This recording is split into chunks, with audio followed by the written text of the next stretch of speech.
Bienvenue dans le MX Masterclass version 2017. C'est décidé, l'année prochaine, moi aussi je me mets au cross. Enfin presque, je prendrai vraiment ma décision en fin d'année. Avant ça, on va aller recueillir toutes les informations pour bien débuter dans la discipline.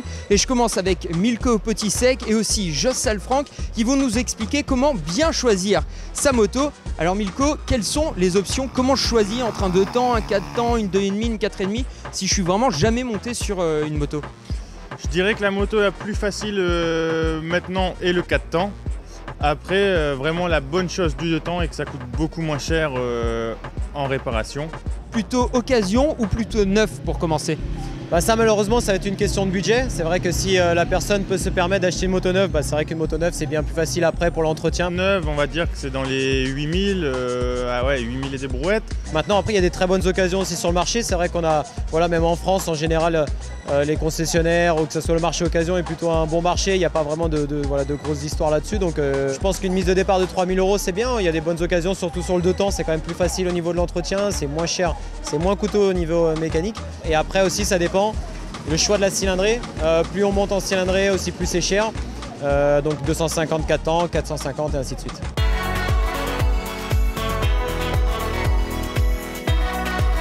Et si par exemple la perspective c'est de faire de la compétition, il vaut mieux commencer sur du 4 temps ou le 2 temps va être une bonne école de pilotage? Moi je mise plutôt sur le 4 temps maintenant. C'est la nouvelle génération, donc autant s'y mettre de suite. Un jeune qui commence la moto, c'est bien de commencer, je le conseille, par un 125 de temps. Ça permet quand même d'apprendre plus facilement et de moins se faire peur entre guillemets lors de l'apprentissage. Et après on peut monter de classe.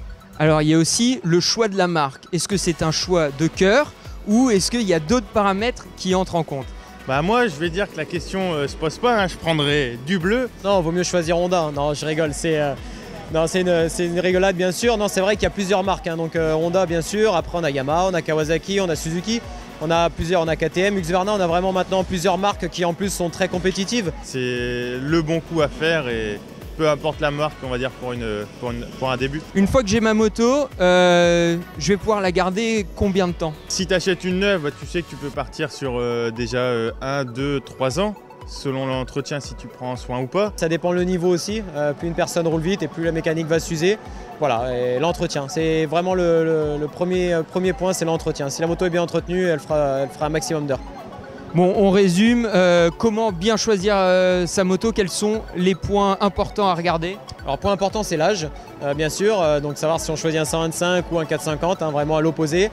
Le poids aussi c'est important parce que c'est vrai qu'une personne de petit gabarit ou de grand gabarit ça peut changer.